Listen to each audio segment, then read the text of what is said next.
धरती से दूर रहा तो उसमें देश का कितना नुकसान है, नौजवान का कितना नुकसान है, आने वाली पीढ़ियों का कितना नुकसान है, इस पर अपने विचार रखेंगे। तो मैं एक बार सामूहिक पंडाल से अनुरोध करूंगा कि ताली बजा करके आदरणीय इंजीनियर सरोज जी का स्वागत करें। माननीय इंजीनियर सरोज जी।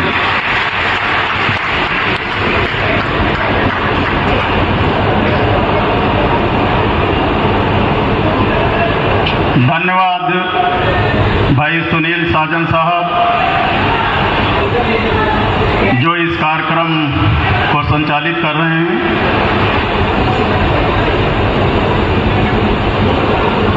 आज प्रतापगढ़ के कोने कोने से आए हुए सभी भाइयों और बहनों, कार्यकर्ता साथियों, पदाधिकारी साथियों का मैं हार्दिक दिल से स्वागत करता हूं, अभिनंदन करता हूं। आज यहां पर प्रदेश से कोने कोने से आदरणीय राष्ट्रीय अध्यक्ष जी के निर्देशानुसार हमारे सम्मानित नेतागण, सम्मानित प्रोफेसर साहब, सम्मानित जागृत मंडल के हमारे सभी साथीगण यहाँ पर चलकर आए हैं। मैं उन सभी का भी स्वागत करता हूँ। साथियों, जहाँ तक युवाओं की बात है, युवा ही देश की दशा और दिशा को तय कर सकता है और उसने आज तक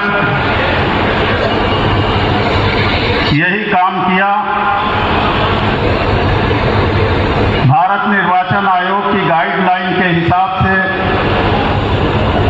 मुझे लगता है उत्तर प्रदेश में युवाओं की जो मतदाता प्रतिशत है वो लगभग 36% है, जो अपने आप में एक मिसाल है। वो सत्ता को परिवर्तित कर सकता है, सत्ताधारी लोगों को बेदखल भी कर सकता है। आज युवा साथी हमारे बेरोजगार हैं। जब से केंद्र और राज्य में भारतीय जनता पार्टी की सरकार आई, तब से बेरोजगारी दर बढ़ी है। लोग बेरोजगार घूम रहे हैं, नौकरियां पा नहीं रहे और रोजी रोटी के लिए उनके सामने भारी संकट पैदा हो गया है। अगर हम सभी युवा साथी ये तय कर लें कि हम भारतीय जनता पार्टी को 2024 में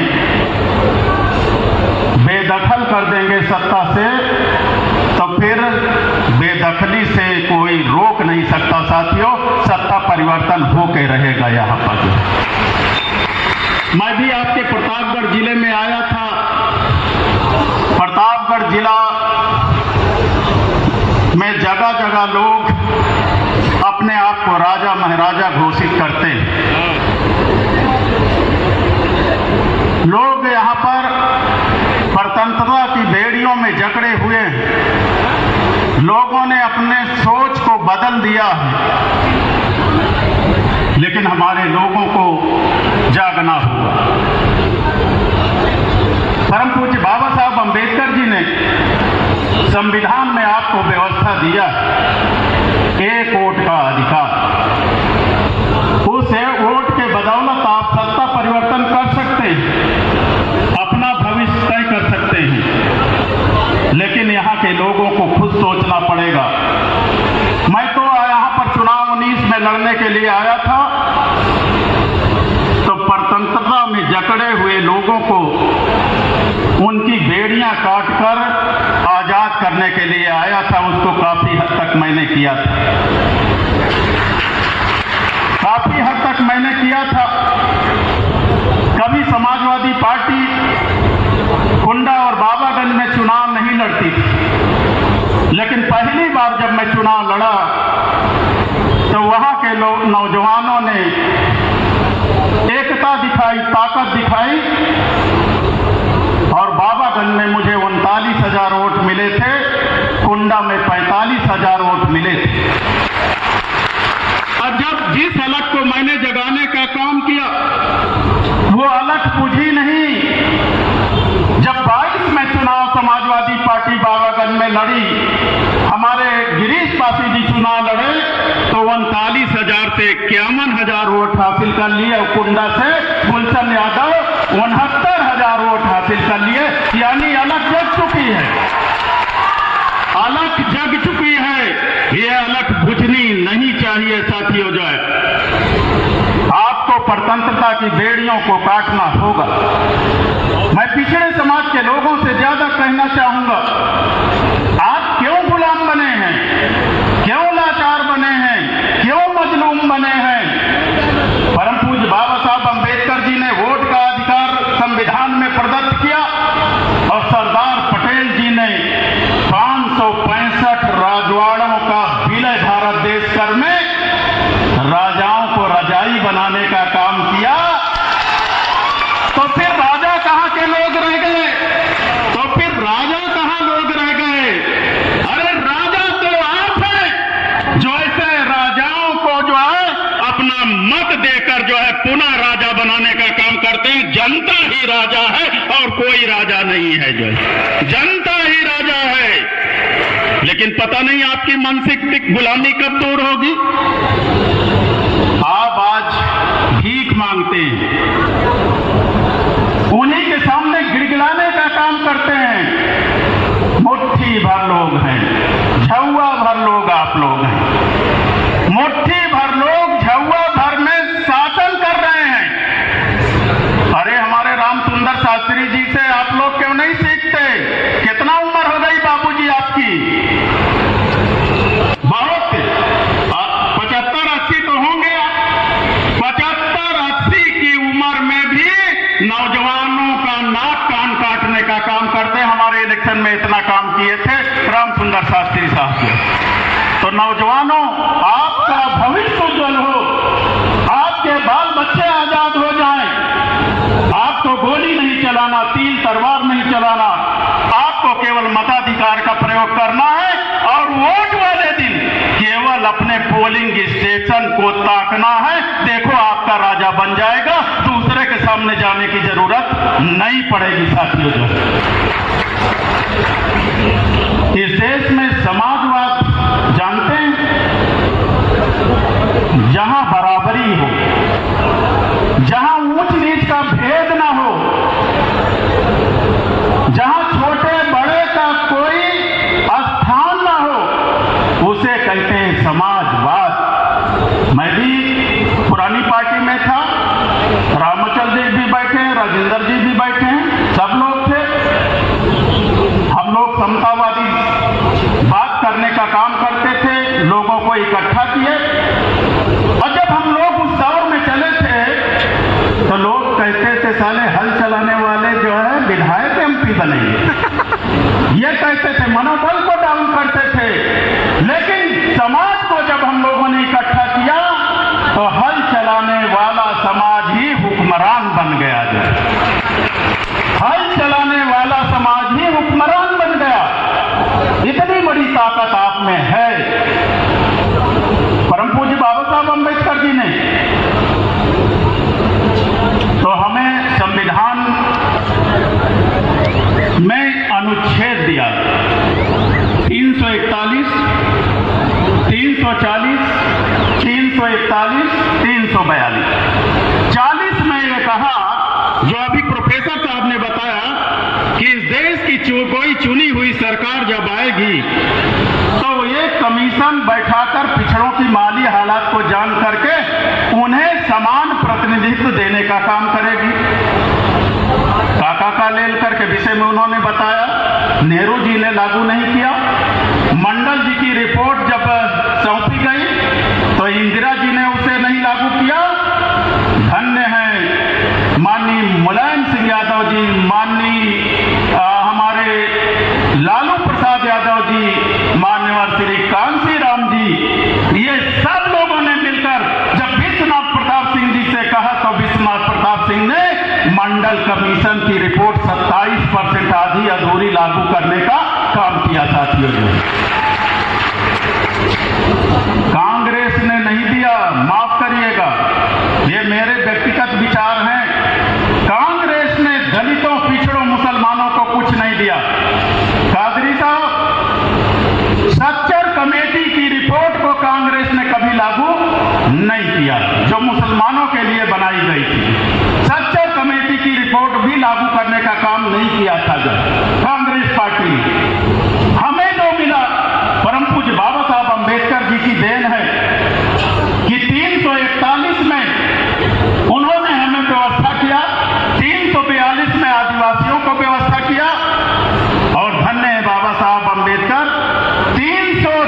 330 में, अनुच्छेद 330 में हमें लोकसभा में आरक्षण देने का काम किया और 342 में राज्य की विधानसभाओं में आरक्षण देने का काम किया। लेकिन इतना दिन बीत गए, पिछड़ों का कोई हक नहीं मिला। आज तक एमपी एमएलए की सीटें रिजर्व किसी भी पार्टी ने करने का काम नहीं किया। साथियों, हम धन्यवाद देना चाहेंगे बिहार सरकार को, आदरणीय नीतीश जी को, आदरणीय लालू प्रसाद यादव जी को। ये सामाजिक न्याय के पुरोधा हैं। अगर बीपी मंडल जी ने मंडल रिपोर्ट को सौंपने के बाद और उसको लागू हुआ जो मंडल आयोग की सिफारिशें, तो बिहार के लाल ने किया। आज दूसरे 2 लाल हमारे बिहार के लोगों ने जाति जनगणना करके दिखा दिया कि पिछड़ो, तुम्हारी आबादी 63% है, तुम चाहो तो अकेले अपनी सरकार बना सकते हो, तुम चाहो तो अपनी सरकार अकेले बना सकते हो। लेकिन उसी में 20% दलित भी तो है। आज वहां पर 85% के आंकड़े आए, 85% के आंकड़े आए। 15% के लोगों को मैं स्वागत करना चाहूंगा, आभार प्रकट करना चाहूंगा। कुछ हमारे साथी हैं, 15% के लोग जो हमारे साथ लगे हैं, विपरीत परिस्थितियों में लगे हैं, ये पक्के समाजवादी हैं, उनका दिल से आभार है, उनका दिल से आभार है। लेकिन 85% के लोगों, पीडीए, पिछड़ा, दलित, अल्पसंख्यक, उनसे मैं कहना चाहूंगा, किस सोच में पड़े हो आप? जहां आपको ताकत बनाकर सत्ता हासिल करके देने का काम करना चाहिए, वहां आप किसी से भीख मांगने का काम करते हो। हमें आरक्षण दे दो, हमें नौकरियां दे दो, हमें अधिकार दे दो। अरे बिहार सरकार ने तो आपको दिखाया है कि आपका आकार हाथी के समान है, आपका आकार हाथी के समान है। हाथी एक जानवर होता है, वो कभी मुड़ के अपने शरीर को नहीं देखता है, देख ही नहीं पाता है। लेकिन बिहार सरकार ने कहा कि पीडीए के लोगों, आप देखो कि आप 100 में 85 हैं, आप उठो जागो। और बाबा साहब अम्बेडकर जी ने कहा था कि अधिकार तो मांगे नहीं जाते, अधिकार तो छीने जाते हैं, तब अधिकार मिलता नहीं। अधिकार देने वाले काम कोई नहीं करता। साथियों, आज यूपी में भी जाति जनगणना होनी चाहिए।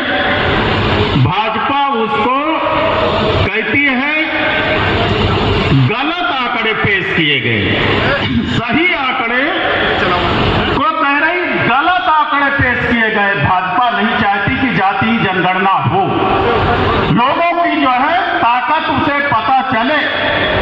वो तो इसीलिए सबको लपेट के चलती है, धर्म कर्म के जो है बवंडर में हमें आपको फंसाए रखना चाहती है। मैं अभी प्रोफेसर लक्ष्मण यादव जी से कह रहा था, देश के प्रधानमंत्री मोदी जी हैं, उन्होंने कहा कि मैं पिछड़े का बेटा का पिछड़े का बैकलॉग भर्ती आज तक देश की सरकार ने किया है? नहीं किया। कोई बैकलॉग भर्ती अभियान चलाने का काम नहीं किया।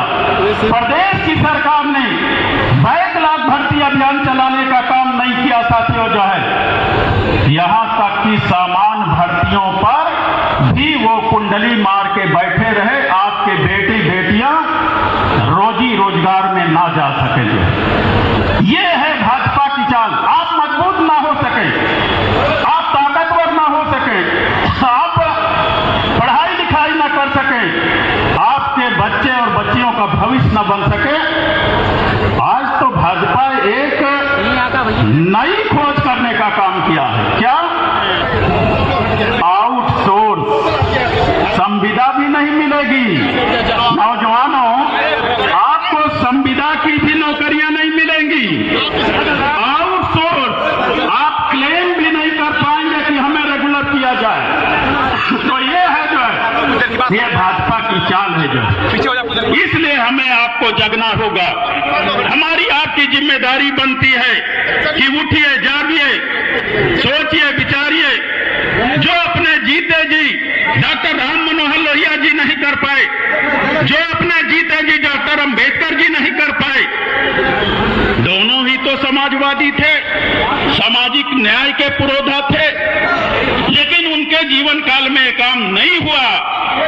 अपने जीवन काल के अंतिम समय में डॉक्टर राम मनोहर लोहिया और डॉक्टर अंबेडकर जी मिलना चाहते थे और पीडीए का एक मजबूत गठबंधन बनाकर देश में परिवर्तन करना चाहते थे, देश में परिवर्तन करना चाहते थे, लेकिन उनके जीते जी दोनों का मिलन नहीं हो सका और जो काम जो सोचे थे वो काम नहीं हो सका साथियों। जो है, इसलिए मैं आप लोगों से कहना चाहूंगा, आज बाबा साहब अंबेडकर जी, आज डॉक्टर राम मनोहर लोहिया जी, आज बाबा साहब अंबेडकर जी, आज डॉक्टर राम मनोहर लोहिया जी के अगर सपने को पूरा करने का बीड़ा कोई उठाया है तो आदरणीय अखिलेश यादव जी ने बीड़ा उठाने का काम किया है कि मैं डॉक्टर लोहिया और डॉक्टर अंबेडकर के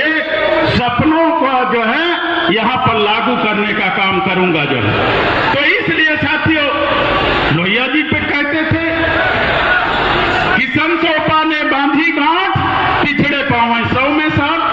अब बाबा साहब अंबेडकर कहते थे जिसकी जितनी संख्या भारी उसकी उतनी हिस्सेदारी। दोनों की विचारधारा एक थी साथियों, जो दोनों की विचारधारा एक थी। वो अपने जीते जी इस विचारधारा का मिलन नहीं कर पाए थे, लेकिन आज आदरणीय अखिलेश यादव जी, उन्होंने दिल्ली के जंतर मंतर में एक कह दिया कि पीडीए के लोगों, मेरी समाजवादी साइकिल का एक पहिया अगर डॉक्टर राम मनोहर लोहिया के विचारों का होगा तो दूसरा पहिया डॉक्टर अंबेडकर के विचारों का होगा जो है, और इसको मैं लेकर चलने का काम करूंगा, इनके सपनों को साकार करने का काम करूंगा। तो इसलिए पिछड़े दलित और अल्पसंख्यक लोगों, आज जरूरत है आपको एकता बनाने की।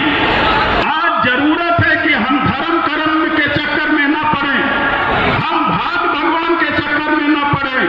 बहुत हो चुका, अब बेरोजगारी पर बात होनी चाहिए, अब रोजी रोटी पर बात होनी चाहिए, अब महंगाई पर बात होनी चाहिए, लेकिन इसके लिए देश और प्रदेश की सरकार तैयार नहीं है साथियों। इसके लिए तैयार नहीं, क्योंकि वो आपके प्रगति का रास्ता वहीं से खुलता है, उसके लिए तैयार नहीं है जो है देश और प्रदेश की सरकारें। इसलिए आज परिवर्तन की जरूरत है साथियों। जो है हमारे झुआ भर लोग, मैं देसी भाषा कहता हूं, हमारे झुआ भर लोग पूरे प्रदेश में आज अपना शासन नहीं बना पा रहे। हम मुट्ठी भर लोग हमारे वोट की बदौलत शासन संस्था जो है बनाकर काबिज रह रहे हैं। आज हमें अपने ताकत को पहचानना होगा, अपने बूथों को संभालना होगा, अपनी जिम्मेदारियों को संभालना होगा, नहीं तो इनकी नीतियां गरीब को और गरीब बना दी, अमीर को और अमीर बना दी साथियों। इसलिए मैं कहना चाहता हूं कि 5 किलो राशन को अब छोड़िए, हमें 5 किलो राशन देकर ये लोग देश और प्रदेश में शासन कर रहे हैं। हमें 5 किलो राशन देकर ये लोग देश और प्रदेश में शासन कर रहे हैं। अब 5 किलो राशन से चलने वाला नहीं है। अब तो हमें शासन सत्ता में हिस्सेदारी और भागीदारी चाहिए। इसके लिए हमें आपको तैयार होने की जरूरत है साथियों। प्रतापगढ़ में भी ऐसा नहीं, आप पट्टी जीते, आप रानीगंज जीते, मुन्ना यादव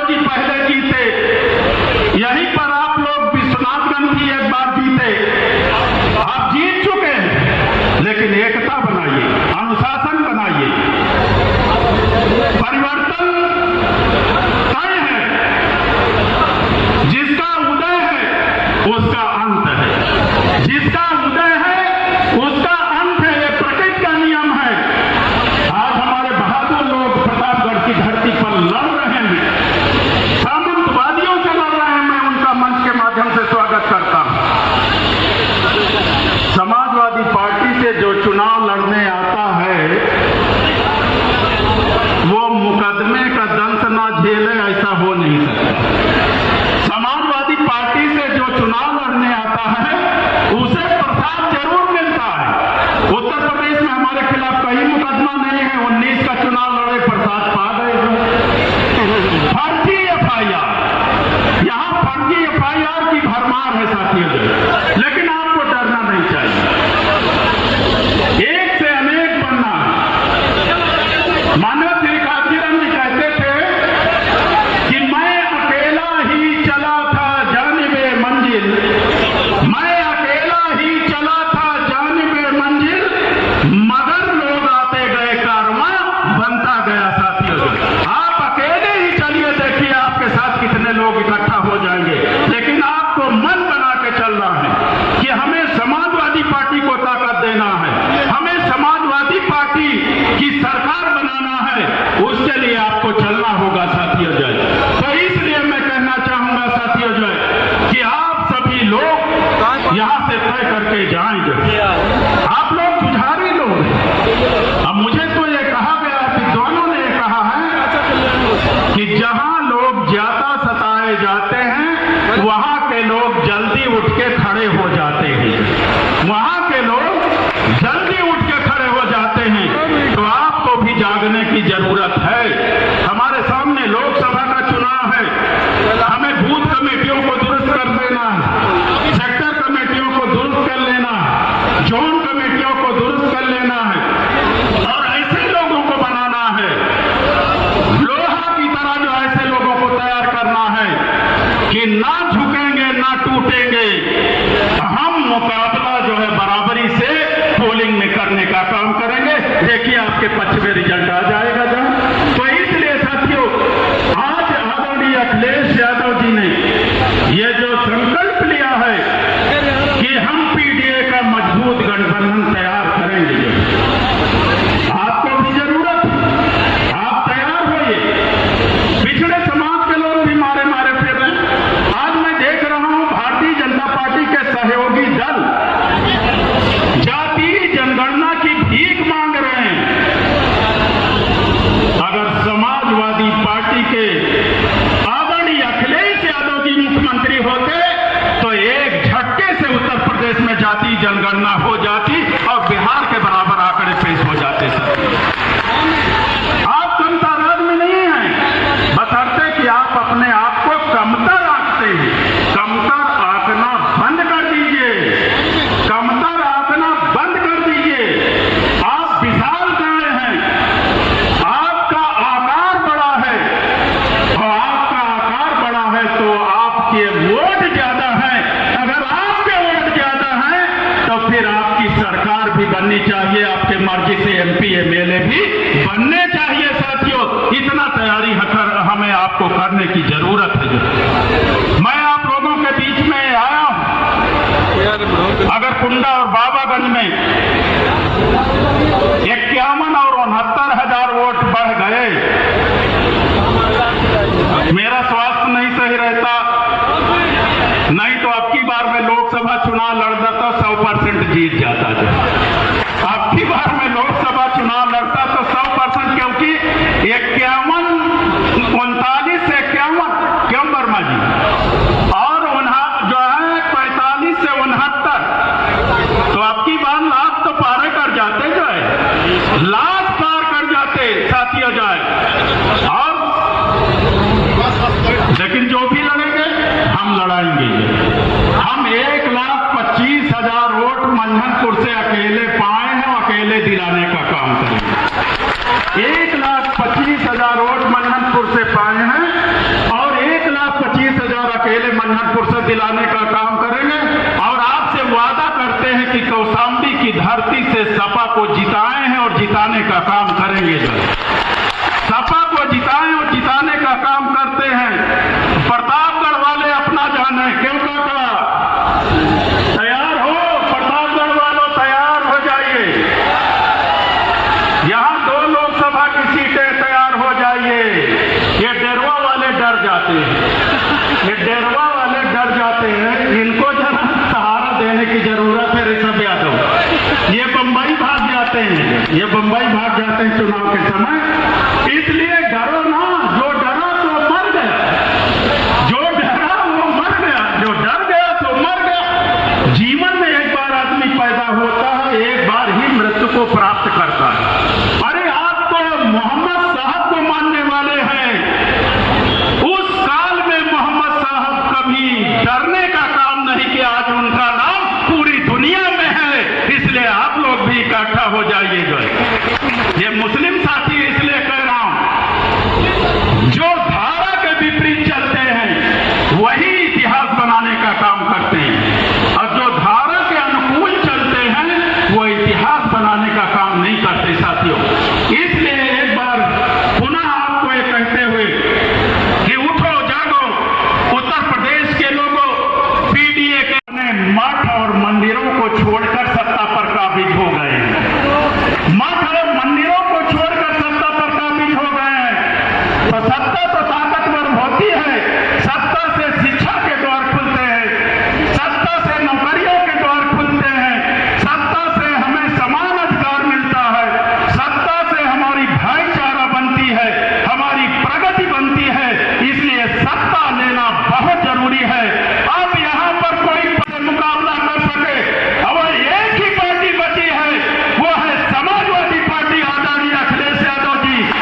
याद रखो लोगों, अगर समाजवादी पार्टी को डिफीट मिलती है तो फिर आपकी औलादें आजाद नहीं हो पाएंगी। 8 साल अब जो है सत्ता परिवर्तन करने की बारी आई है। अरे सारे झंझावात